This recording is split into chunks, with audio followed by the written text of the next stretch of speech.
Assalamualaikum warahmatullahi wabarakatuh. Alhamdulillah, sahabat sekalian, hari ini kita akan membahas sebuah tema yang sangat penting, tetapi seringkali kita abaikan. Tema ini menyangkut urusan paling mendasar dalam hidup kita, tauhid, yaitu pengesaan Allah. Judul kita adalah bahaya syirik yang sering kita anggap sepele. Seringkali kita mengira syirik itu hanya menyembah berhala atau patung, padahal kenyataannya syirik bisa masuk dalam hal-hal kecil sehari-hari, dalam ucapan, kebiasaan, bahkan dalam hati kita tanpa disadari. Padahal Allah menegaskan syirik adalah dosa yang paling besar, yang tidak akan diampuni jika dibawa sampai mati tanpa taubat. Maka dari itu, mari kita simak bersama kajian ini dengan hati yang terbuka. Semoga Allah melindungi kita dari segala bentuk syirik, baik yang tampak maupun yang tersembunyi.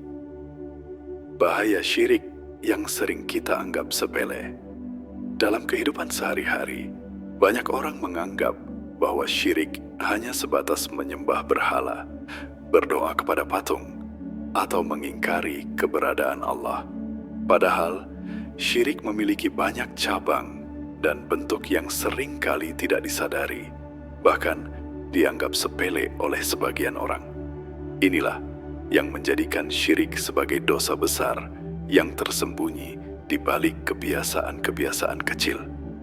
Allah Ta'ala telah memperingatkan dalam Al-Quran bahwa syirik adalah dosa yang tidak akan diampuni jika seseorang meninggal dalam keadaan belum bertaubat. Firman-Nya dalam surah An-Nisa ayat 48. Sesungguhnya Allah tidak akan mengampuni dosa syirik, dan Dia mengampuni segala dosa yang selain dari syirik itu bagi siapa yang dikehendakinya.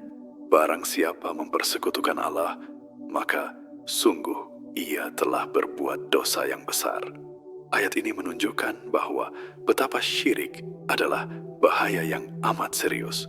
Namun, ironisnya, syirik seringkali masuk ke dalam hati manusia melalui jalan yang halus, dengan bentuk perbuatan, ucapan, atau keyakinan yang dianggap biasa saja. Misalnya, ketika seseorang mengatakan, "Kalau bukan karena jimat ini, saya pasti celaka," atau "keberuntungan saya datang dari benda ini." Kalimat-kalimat semacam itu terlihat ringan, tetapi hakikatnya bisa menjerumuskan kepada syirik karena memberikan peran kepada selain Allah dalam menentukan takdir. Ustadz, apa benar kalau orang pakai jimat itu langsung syirik? Bukankah sebagian orang hanya menganggapnya sebagai ikhtiar, bukan untuk menyembahnya? Tanya seorang pemuda dalam sebuah majelis kecil. Wajahnya menunjukkan kebingungan, seakan-akan pertanyaan itu sudah lama ia simpan dalam hatinya.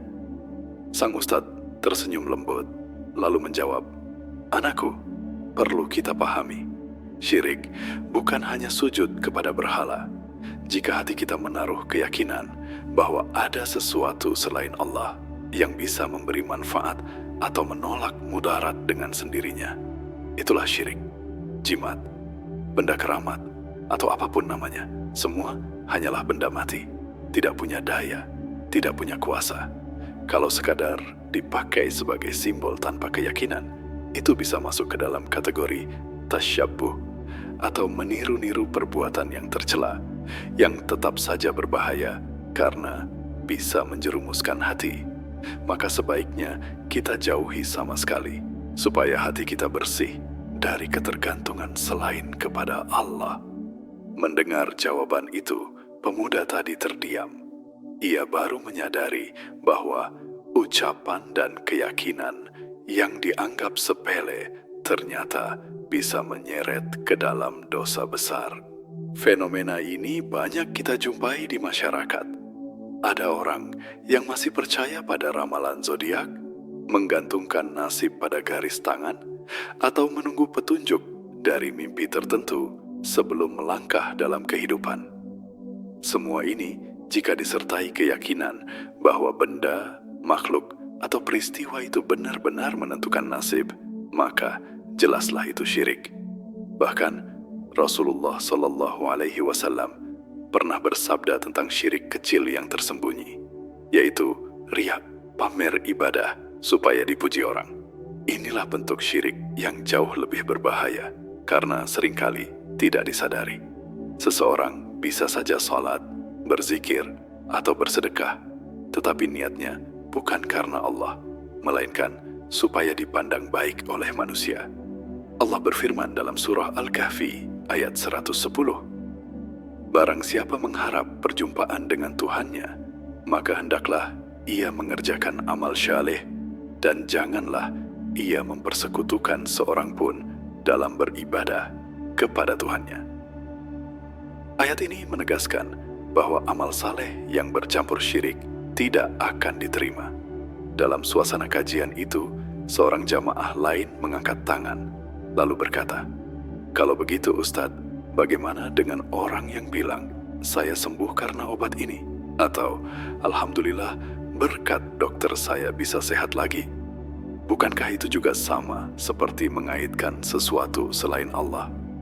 Ustadz itu menatapnya dengan penuh kasih, lalu menjawab, "Pertanyaan yang bagus sekali. Bedanya ada pada niat dan keyakinan. Jika seseorang berkata, saya sembuh karena obat ini, tetapi maksudnya bahwa obat hanyalah sebab yang Allah ciptakan, maka itu boleh. Karena Allah sendiri menciptakan sebab dan akibat dalam sunnatullah. Tetapi jika hati meyakini bahwa obat itu punya kuasa mutlak menyembuhkan tanpa izin Allah, barulah jatuh ke dalam syirik. Maka cara yang benar adalah kita akui peran sebab, namun tetap yakin bahwa Allah yang Maha menyembuhkan. Misalnya kita ucapkan, Alhamdulillah, Allah sembuhkan saya lewat perantara obat ini. Itulah akidah yang lurus. Para jamaah mengangguk-angguk, tanda bahwa penjelasan itu menyentuh hati mereka. Maka dari itu, langkah pertama dalam memahami bahaya syirik adalah dengan mengenali bentuk-bentuknya yang tersembunyi dalam kehidupan sehari-hari. Bukan hanya pada hal besar seperti menyembah patung, tetapi juga pada keyakinan kecil yang salah arah. Syirik bisa menyusup dalam ucapan, bisa menyusup dalam niat, dan bisa menempel dalam kebiasaan. Tidak jarang, orang yang rajin ibadah pun terjerumus dalam syirik kecil tanpa ia sadari. Karena itu, Rasulullah mengajarkan doa agar kita selalu dilindungi dari syirik, baik yang besar maupun yang kecil. Doa itu berbunyi, Allahumma inni a'udzubika an usyrika bika wa ana a'lam wa astaghfiruka lima la a'lam. Ya Allah, aku berlindung kepadamu dari mempersekutukanmu sedang aku mengetahuinya, dan aku memohon ampun kepadamu dari apa yang tidak aku ketahui. Dengan doa ini, kita diajarkan kerendahan hati bahwa manusia mudah lalai, dan hanya dengan pertolongan Allah, kita bisa selamat dari bahaya syirik. Bahaya syirik yang sering dianggap sepele juga tampak jelas dalam tradisi budaya dan adat istiadat yang diwariskan secara turun-temurun. Tidak semua tradisi itu salah, sebab banyak juga adat yang sejalan dengan syariat, seperti gotong royong, menjaga silaturahmi, atau menghormati tamu. Namun, masalah muncul ketika sebuah tradisi menumbuhkan keyakinan yang menyimpang dari tauhid. Misalnya, kepercayaan bahwa roh nenek moyang harus diberi sesaji agar tidak marah, atau ritual meminta izin pada pohon besar sebelum menebangnya. Pada pandangan awam, hal ini mungkin dianggap sekadar simbol budaya atau bentuk penghormatan. Tetapi jika di baliknya tersimpan keyakinan bahwa roh atau pohon itu bisa mendatangkan celaka tanpa izin Allah, maka itu adalah syirik. Inilah yang disebut syirik khafi, syirik yang samar, karena ia membungkus dirinya dalam bentuk tradisi dan adat. Padahal dalam Islam, semua bentuk ibadah, permintaan, dan penghambaan hanya boleh ditujukan kepada Allah semata.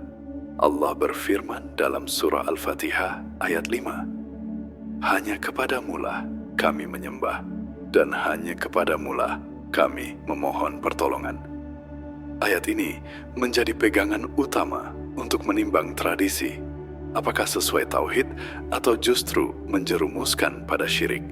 Dalam sebuah pengajian desa, seorang bapak setengah baya angkat bicara, "Ustadz, di kampung kami masih ada kebiasaan selametan dengan meletakkan makanan di bawah pohon besar. Katanya itu supaya tidak diganggu penunggu pohon. Bagaimana hukumnya?" Suasana hening, karena pertanyaan ini menyentuh tradisi yang sudah lama hidup di masyarakat. Sang ustadz tersenyum, lalu menjawab dengan sabar, "Bapak dan jamaah sekalian, Islam tidak melarang kita berbagi makanan, bahkan sangat dianjurkan bersedekah. Tapi yang jadi masalah adalah keyakinan di balik perbuatan itu. Jika makanan diletakkan dengan niat memberi sedekah kepada fakir miskin, itu mulia. Tetapi kalau makanan ditaruh untuk penunggu pohon agar tidak diganggu, maka itu syirik. Sebab kita telah menganggap ada makhluk yang bisa memberi bahaya atau manfaat selain Allah. Padahal Allah berfirman dalam surah Yunus ayat 107, "Jika Allah menimpakan suatu kemudaratan kepadamu, maka tidak ada yang dapat menghilangkannya kecuali Dia. Dan jika Allah menghendaki kebaikan bagimu, maka tidak ada yang dapat menolak karunia-Nya." Para jamaah mulai berbisik-bisik, seolah ada kesadaran baru bahwa kebiasaan turun-temurun itu tidak bisa lagi dipertahankan tanpa kritik. Kenyataannya, banyak orang yang lebih takut kepada makhluk halus, jin, atau roh nenek moyang dibandingkan takut kepada Allah. Mereka rela berkorban materi untuk ritual tertentu, padahal salat 5 waktu sering ditinggalkan. Ini adalah bentuk ketertipuan oleh syirik. Setan memang menipu manusia dengan membuat keburukan tampak indah agar orang merasa aman ketika melakukan hal yang salah. Rasulullah telah mengingatkan dalam hadits syahih, "Sesungguhnya yang paling aku khawatirkan atas kalian adalah syirik kecil." Para sahabat bertanya, "Apakah itu wahai Rasulullah?" Beliau menjawab, "Riya." Dari sini kita tahu bahwa syirik bisa muncul dalam berbagai rupa, baik lewat ibadah yang riya maupun lewat tradisi yang menyalahi tauhid. Hal yang sering dianggap sepele ternyata bisa menjerumuskan ke dalam jurang neraka jika tidak segera ditinggalkan. Seorang pemuda yang duduk di belakang memberanikan diri bertanya, "Kalau begitu Ustadz, bagaimana kalau kita sekadar ikut-ikutan saja tanpa niat apa-apa? Misalnya, ada tetangga bikin ritual, lalu kita hadir hanya untuk menghargai." Ustadz itu menghela napas sebentar, lalu menjawab dengan bijak, "Anakku, ikut-ikutan dalam hal yang mengandung syirik tetap berbahaya. Allah melarang kita duduk bersama orang yang mempermainkan agama atau melakukan kesyirikan, kecuali kita hadir untuk menasihati atau menjelaskan kebenaran. Kalau kita diam dan ikut saja, itu tanda ridha dalam hati, dan ridha pada kemaksiatan bisa membuat kita ikut berdosa. Jadi, kalau ingin menghargai tetangga, lakukan dengan cara lain. Bantu mereka saat hajatan, kunjungi ketika sakit, atau beri hadiah, tapi jangan ikut ritual yang bertentangan dengan tauhid." Pemuda itu mengangguk, tampak mengerti bahwa menghargai manusia tidak boleh mengorbankan akidah. Maka jelaslah, syirik dalam tradisi dan budaya bukan hal kecil. Ia adalah racun yang merusak tauhid, meski dibungkus dengan alasan sekadar menghormati atau warisan leluhur. Seorang muslim wajib berpegang pada prinsip bahwa semua tradisi boleh diikuti selama tidak bertentangan dengan syariat. Adapun jika sebuah adat menuntut kita mempercayai sesuatu selain Allah, maka kita wajib meninggalkannya, meskipun orang lain mencemooh. Sebab menjaga tauhid jauh lebih mulia daripada menjaga adat yang salah arah. Rasulullah bersabda, "Barang siapa mencari keridaan Allah meski manusia murka, maka Allah akan ridha kepadanya dan menjadikan manusia pun ridha kepadanya. Dan barang siapa mencari keridaan manusia meski Allah murka, maka Allah akan murka kepadanya dan menjadikan manusia pun murka kepadanya." Hadits ini menjadi penguat bahwa meninggalkan syirik dan memurnikan tauhid adalah jalan keselamatan, walaupun harus melawan arus kebiasaan masyarakat. Syirik bukan hanya hadir dalam bentuk tradisi kuno atau kepercayaan nenek moyang, tetapi juga menjelma dalam wajah modern yang sering kita jumpai di kota-kota besar. Ramalan zodiak di majalah, aplikasi peruntungan di ponsel, konsultasi feng shui untuk menentukan arah rumah, bahkan keyakinan terhadap angka keberuntungan atau angka sial.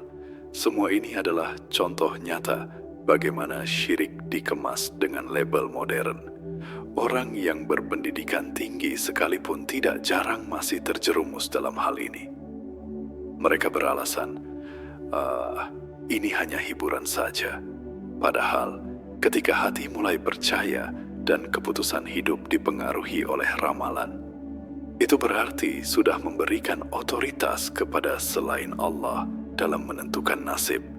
Padahal Allah menegaskan dalam surah Al-A'raf ayat 188, "Katakanlah, aku tidak berkuasa menarik kemanfaatan bagi diriku dan tidak pula menolak kemudharatan kecuali yang dikehendaki Allah. Aku tidak lain hanyalah pemberi peringatan dan pembawa berita gembira bagi orang-orang yang beriman." Ayat ini menegaskan bahwa perkara gaib hanya milik Allah. Jika Rasulullah saja tidak mengetahui yang gaib kecuali apa yang Allah wahyukan, apalagi manusia biasa, apalagi sekadar bintang-bintang di langit atau angka-angka tertentu. Dalam sebuah diskusi remaja masjid, seorang mahasiswa bertanya, "Ustadz, kalau saya baca ramalan zodiak di media sosial hanya untuk hiburan tanpa percaya, apakah itu juga dosa?" Pertanyaan ini memancing senyum beberapa jamaah muda lainnya. Sang ustadz menatap mereka dengan lembut, lalu menjawab, "Anakku, jika seseorang membaca ramalan hanya untuk iseng, maka ia telah membuka pintu yang berbahaya."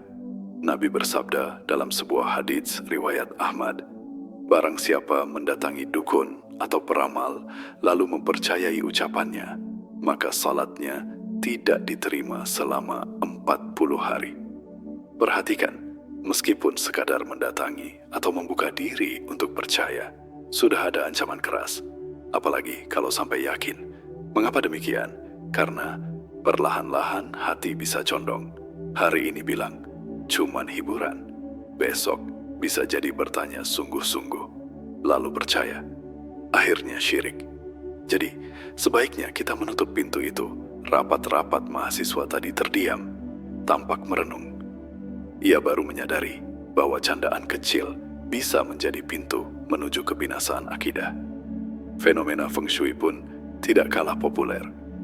Banyak orang rela membayar mahal untuk berkonsultasi arah pintu rumah, posisi meja kerja, atau bahkan tanggal pernikahan demi mendapatkan keberuntungan. Padahal Islam mengajarkan bahwa keberkahan rumah bukan dari arah mata angin, melainkan dari penghuni yang mengisinya dengan salat, zikir, dan Al-Quran. Rasulullah bersabda, "Janganlah kalian menjadikan rumah kalian seperti kuburan. Sesungguhnya setan lari dari rumah yang dibacakan surah Al-Baqarah di dalamnya." Maka jelaslah, keberuntungan bukanlah hasil perhitungan angka atau posisi benda, tetapi hasil ketaatan kepada Allah. Menentukan hari baik dan hari buruk berdasarkan perhitungan tertentu adalah bentuk ziyarah, takhayul buruk, yang oleh Nabi dilarang keras. Dalam hadits riwayat Abu Dawud, beliau bersabda, "Tiarah adalah syirik." Artinya, Meyakini bahwa suatu angka atau tanda tertentu pasti membawa sial adalah bentuk mempersekutukan Allah dalam menentukan takdir. Dalam kesempatan lain, seorang pemuda berkata, "Tapi Ustadz, ada orang yang katanya benar-benar terbukti. Misalnya, dia tidak ikut saran Feng Shui, lalu usahanya bangkrut. Bukankah itu tanda ada pengaruhnya?" Ustadz itu tersenyum, lalu menjawab, "Itulah tipu daya setan. Setan bisa saja menggoda dengan membuat kebetulan tertentu agar manusia semakin yakin kepada kesyirikan. Kalau seseorang meyakini bahwa hanya Allah yang mengatur rezeki, maka apapun yang terjadi, ia akan kembalikan kepada qada dan qadar Allah. Usaha bangkrut bisa jadi karena salah manajemen, bukan karena arah meja kerja. Ingat, Allah berfirman dalam surah Saba ayat 39, "Sesungguhnya Tuhanku melapangkan rezeki bagi siapa yang dikehendakinya di antara hamba-hambanya dan menyempitkan bagi siapa yang dikehendakinya." Jadi jelas, rezeki hanya di tangan Allah. Kalau ada orang yang merasa cocok dengan Feng Shui atau ramalan, itu bukan bukti kebenaran, melainkan jebakan setan untuk menyesatkan. Syirik modern ini memang tampak sepele, bahkan dibungkus dengan istilah psikologi, budaya pop, atau sains semu. Namun pada hakikatnya, ia tetaplah syirik karena melibatkan keyakinan pada sesuatu selain Allah dalam menentukan takdir. Seorang muslim sejati seharusnya menutup semua pintu menuju keyakinan palsu ini. Cukuplah kita bergantung pada doa, tawakal, dan ikhtiar yang sesuai syariat. Jangan pernah merendahkan bahaya syirik, meskipun bentuknya terlihat modern dan kekinian. Sebab syirik tetaplah syirik, tidak peduli apakah ia dilakukan di gua keramat atau di kantor bertingkat tinggi. Rasulullah bersabda, "Sesungguhnya Allah berfirman, Aku adalah zat yang paling tidak butuh pada sekutu. Barang siapa melakukan suatu amal, lalu dia mempersekutukanku di dalamnya dengan selainku, maka aku tinggalkan dia dan sekutunya itu." Hadits ini menegaskan bahwa semua amal akan sia-sia jika tercampur syirik, baik yang kuno maupun yang modern. Syirik yang sering kita anggap remeh, tetapi sesungguhnya amat berbahaya, adalah riya dan sum'ah. Riya artinya beramal karena ingin dilihat orang lain, sedangkan sum'ah artinya beramal karena ingin didengar atau dipuji. Keduanya seringkali bercampur dalam amal ibadah kita tanpa kita sadari. Contohnya, seseorang salat dengan khusyuk hanya ketika ada orang lain yang memperhatikan, tetapi ketika sendirian, ia salat terburu-buru. Atau ada yang rajin bersedekah, tetapi lebih bersemangat ketika sedekahnya disorot kamera. Inilah syirik kecil, syirik asgar, yang diingatkan Rasulullah dalam sabdanya. "Sesungguhnya yang paling aku khawatirkan atas kalian adalah syirik kecil." Para sahabat bertanya, "Apakah itu wahai Rasulullah?" Beliau bersabda, "Riya." Hadis riwayat Ahmad. Walaupun disebut syirik kecil, bahayanya tidak boleh diremehkan. Sebab riya bisa membuat amal yang seharusnya berpahala menjadi sia-sia, bahkan berbalik menjadi dosa. Allah berfirman dalam surah Al-Ma'un ayat 4-6, "Maka celakalah orang-orang yang salat, yaitu orang-orang yang lalai dari salatnya, yang berbuat riya." Ayat ini menunjukkan bahwa salat pun bisa berujung pada kecelakaan jika di dalamnya ada riya. Dalam sebuah kajian khusus pemuda, seorang anak muda bertanya polos, "Ustadz, kalau begitu, apa bedanya riya dengan sekadar ingin memberi motivasi orang lain? Misalnya, kita cerita tentang sedekah kita supaya orang ikut termotivasi." Sang ustadz menatapnya penuh kasih, lalu menjawab, "Pertanyaan bagus sekali. Bedanya ada pada niat. Kalau kita cerita karena ingin pamer dan mencari pujian, itulah riya atau sum'ah. Tapi kalau tujuannya untuk mendorong orang lain agar semangat beramal, maka itu boleh, asalkan hati tetap ikhlas. Contohnya, Rasulullah Sallallahu Alaihi Wasallam juga pernah menceritakan amal para sahabat untuk dijadikan teladan. Jadi, kuncinya ada pada niat. Apakah kita lebih senang dipuji manusia, atau kita lebih senang Allah ridha kepada kita? Hati manusia memang tipis sekali, mudah tergelincir. Karena itu, setiap kali kita beramal, periksa niat kita. Kalau masih ada rasa ingin dipuji, segera istighfar dan luruskan hati.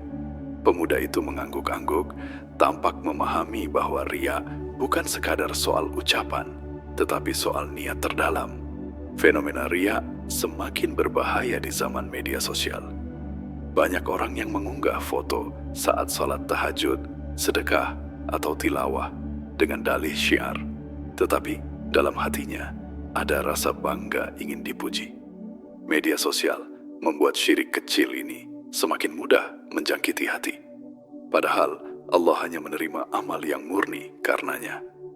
Rasulullah Sallallahu Alaihi Wasallam bersabda, "Sesungguhnya Allah tidak menerima amal kecuali yang murni untuknya dan hanya mengharap wajahnya." Hadis riwayat Nasai. Artinya, sekecil apapun niat yang bercampur dengan mencari pujian manusia, amal itu bisa tertolak. Karena itu, seorang mukmin sejati harus berhati-hati. Jangan sampai amal yang kita kira besar justru kosong di hadapan Allah. Seorang jamaah perempuan dalam kajian ibu-ibu bertanya dengan raut khawatir, "Ustadzah, saya sering merasa senang kalau ada orang memuji saya rajin mengaji. Apakah itu sudah termasuk riya?"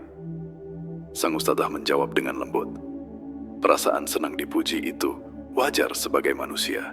Yang penting adalah apakah niat kita sejak awal memang ingin mencari pujian, atau pujian itu datang setelahnya. Kalau sejak awal niatnya ikhlas karena Allah, lalu orang memuji dan kita senang, itu bukan riya. Asalkan kita segera kembalikan pujian itu kepada Allah dengan ucapan, 'Alhamdulillah, ini semua karunia Allah.' Yang berbahaya adalah kalau sejak awal niat kita sudah diarahkan untuk mencari pujian. Jadi, jangan terlalu was-was, tetapi tetap waspada. Perbanyak doa agar Allah jaga hati kita.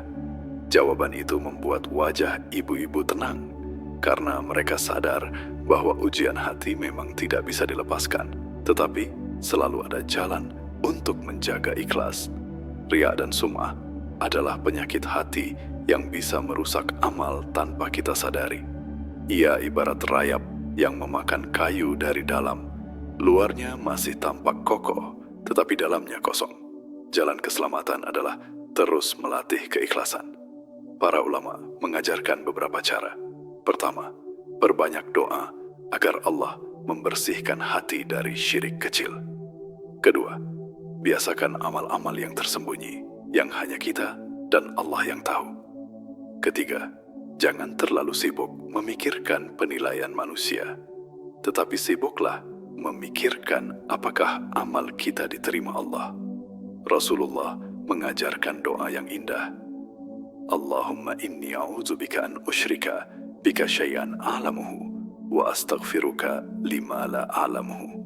Ya Allah, aku berlindung kepadamu dari mempersekutukanmu dengan sesuatu yang aku ketahui, dan aku memohon ampun kepadamu dari apa yang tidak aku ketahui. Dengan doa dan mujahadah, insya Allah hati kita terjaga dari riya dan sum'ah yang bisa menghancurkan amal. Bahaya syirik tidak hanya merusak hubungan seorang hamba dengan Allah di akhirat, tetapi juga membawa dampak besar dalam kehidupan dunia. Di akhirat, syirik adalah dosa yang tidak diampuni bila seseorang meninggal tanpa taubat. Allah berfirman dalam surah Al-Maidah ayat 72, "Sesungguhnya barang siapa mempersekutukan Allah, maka Allah mengharamkan kepadanya surga dan tempatnya ialah neraka. Tidaklah ada bagi orang-orang zalim itu seorang penolong pun. Ini adalah ancaman yang jelas bahwa syirik memutuskan jalan menuju surga. Tidak ada dosa yang lebih besar dari syirik. Adapun di dunia, syirik membuat hati gelisah, hidup terasa sempit, dan jiwa tidak pernah tenang. Sebab orang yang bergantung pada selain Allah akan selalu kecewa ketika sandaran itu rapuh. Ia mungkin merasa aman dengan jimat, ramalan, atau pujian manusia. Tetapi ketika semua itu runtuh, ia kehilangan pegangan.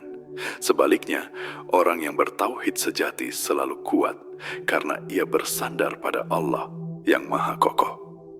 Inilah rahasia mengapa tauhid adalah sumber kekuatan, sementara syirik adalah sumber kelemahan.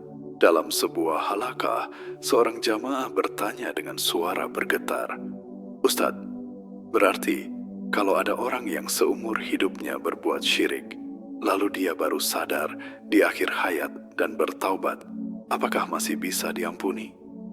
Ustadz itu menatapnya dengan penuh empati, lalu menjawab, "Selama seseorang masih hidup, pintu taubat tetap terbuka."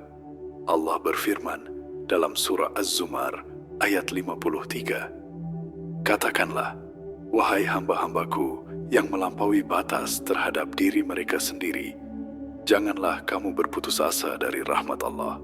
Sesungguhnya Allah mengampuni dosa-dosa semuanya. Sesungguhnya Dialah yang Maha Pengampun lagi Maha Penyayang." Tetapi ingat, jika seseorang meninggal dalam keadaan syirik tanpa taubat, maka tidak ada ampunan baginya. Karena itu, jangan menunda-nunda taubat. Segeralah kembali kepada Allah selagi nafas masih ada. Jamaah itu meneteskan air mata, menyadari betapa pentingnya menjaga tauhid sebelum ajal datang. Syirik juga menghancurkan keberkahan hidup. Banyak orang yang merasa sudah bekerja keras, tetapi rezekinya terasa sempit. Ada yang merasa rumah tangganya tidak tenang meski bergelimang harta. Itu semua bisa jadi karena hati masih bergantung pada selain Allah. Ketika seseorang menuhankan uang, manusia, atau benda, maka Allah cabut ketenangan dari dirinya. Sebaliknya, ketika hati hanya bergantung kepada Allah, hidup menjadi penuh berkah meski sederhana.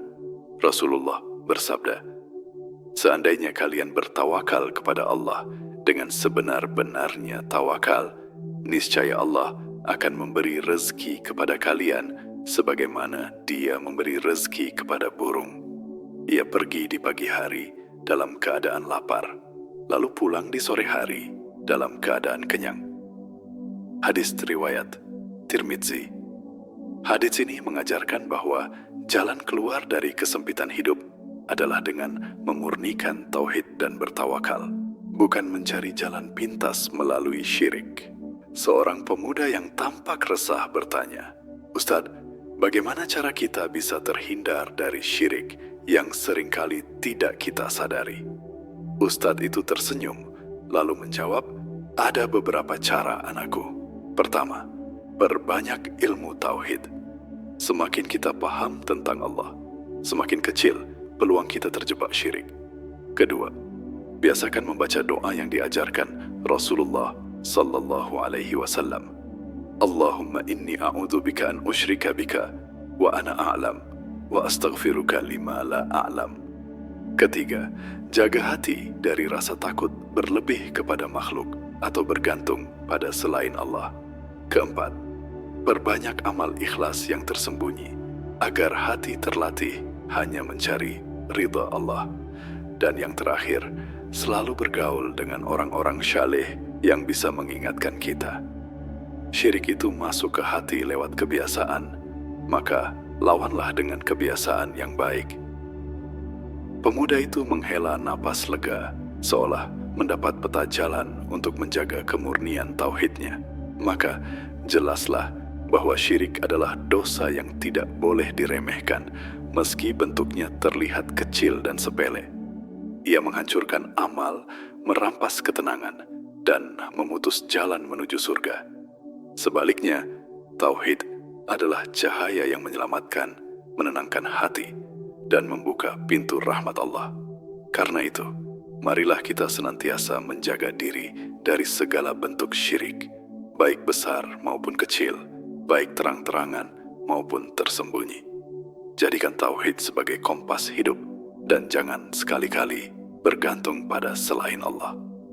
Rasulullah Sallallahu Alaihi Wasallam bersabda, "Barang siapa meninggal dunia dalam keadaan tidak menyekutukan Allah dengan sesuatu pun, maka dia masuk surga." HR Muslim, inilah janji yang agung. Keselamatan abadi hanya bagi mereka yang menjaga tauhid sampai akhir hayat.